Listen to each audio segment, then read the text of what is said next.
Ask मुफ्ती तारिक मसूद। वुज़ू की कुल्ली करके थूक निकल लिया तो क्या तो रोज़े का हुक्म। वुज़ू की कुल्ली करके थूक निकल गया, जब हम रोज़े की हालत में कुल्ली करते हैं तो ज़बान तर हो जाती है, और इस हालत में अगर थूक निकल लें तो क्या रोज़ा टूट जाएगा। मोहम्मद तैयब डेरा इस्माइल खान से, जब आपने कुल्ली की और मुंह में पानी आपको साफ महसूस हो रहा है, वो निकलेंगे तो यकीनन रोज़ा टूट जाएगा। लेकिन आपने क्या किया, एक दफ़ा थूक दें आप।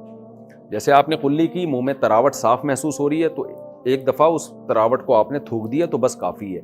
फिर भी कोई तरावट रह जाती है, उसको निगलने से रोज़ा नहीं टूटता। वहमी लोग सारा दिन थूकते ही रहते हैं पागल बन के। वो तो एतदाल का रास्ता इख्तियार करें, ना इतनी बेहतियाती करें कि अभी कुल्ली की है, मुंह में पानी है, उसको आप निगल रहे हैं। यानी कुल्ली करने के बाद तरावट साफ महसूस हो रही है, और इतने वहमी भी ना बने कि थूकते ही रहें सारा दिन बैठ के। तो एक दफ़ा थूक देना, उस तरावट को मुंह में जो महसूस हो रही है एक दफ़ा थूक दें, बस काफ़ी है। फिर अगर वो थूक मुंह में के अंदर जाता भी है तो रोज़ा नहीं टूटता।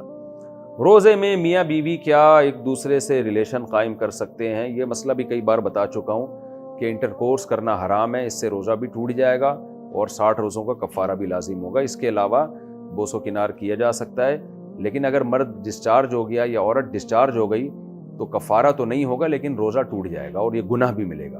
तो किसी को अपने ऊपर कुदरत अगर नहीं है, उसको ये ख़तरा है कि मैं आगे जा सकता हूँ, तो फिर उसके लिए तो ये अमल जायज़ नहीं है। ये मसला अगरचे हया के ख़िलाफ़ है, लेकिन बहुत ज़्यादा लोग पूछते हैं। अब मैं अलग अलग तो छप्पड़ में छाँव में ला के नहीं सबको अलग अलग समझा सकता, तो इसलिए मजबूरन इसको मैं चैनल पे ये जो है ना वो बता रहा हूँ। तो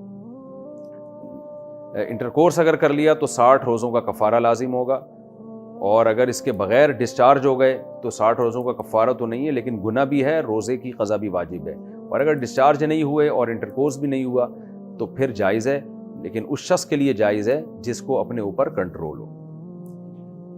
रोज़े का फ़िदिया कहाँ खर्च करें? क्या रमज़ान के रोज़ों के फ़िदिये की रकम मासी को राशन में दे सकते हैं? अगर नहीं तो किस जगह खर्च करनी चाहिए?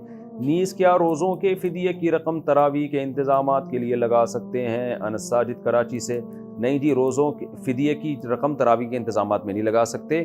फ़िदिये की रकम का मुस्तहिक वही है जो ज़कात का मुस्तहिक है, गरीब ही को दे सकते हैं, और राशन की मद में भी दे सकते हैं। रहा ये कि मासी को दे सकते हैं कि नहीं, तो भाई मासी अगर मुस्तहिक है तो दे सकते हैं, मुस्तहिक नहीं है तो नहीं दे सकते। अब ये तो आप ही को पता होगा। अच्छा, बाज़ दफ़ा मासियाँ सारे महल्ले से वो ज़कातें इकट्ठी करके करोड़पति बन चुकी होती हैं, तो मैं नहीं कह रहा कि मासी को ना दें, लेकिन थोड़ी सी तहकीक कर लें। तो अगर मुस्तहिक है तो दे दें, नहीं है तो नहीं दें।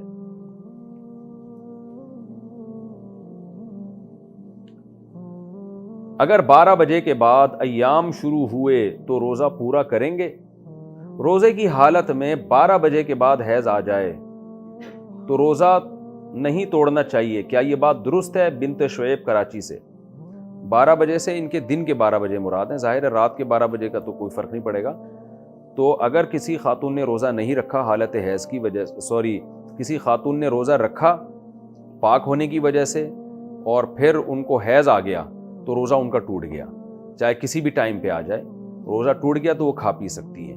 हाँ, उल्टा अगर मामला है, उन्होंने रोज़ा नहीं रखा था इसलिए कि हैज़ आ रहा था, लेकिन दरमियान में रोज़े के बीच में हैज़ आना बंद हो गया, तो उन पर लाजिम है कि नहा के अब वो रुक जाएं खाने पीने से, क़ज़ा भी करें और खाएं पिएं भी नहीं। एलर्जी का मरीज़ कैसे रोज़े रखे? अगर कोई शख्स एलर्जी का मरीज़ हो, रमज़ान के रोज़ों के साथ एलर्जी की तकलीफ़ ज़्यादा हो, तो क्या नाक या कान में दवाई डाल सकते हैं? कान में तो दवा बिल्कुल डाल सकते हैं, नाक में डालेंगे तो रोज़ा टूट जाएगा।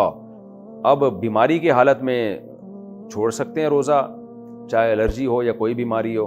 बीमारी नहीं है तो रोज़ा नहीं छोड़ सकते। अब यह आपको डॉक्टर बताएगा कि आपको किस हद तक बीमारी है, रोज़ा छोड़ने से रखने से इस बीमारी में नुकसान होगा कि नहीं होगा, ये डॉक्टर से पूछें। मोहम्मद यूनुस साहब दुबई से, इन्होंने पूछा है मसला।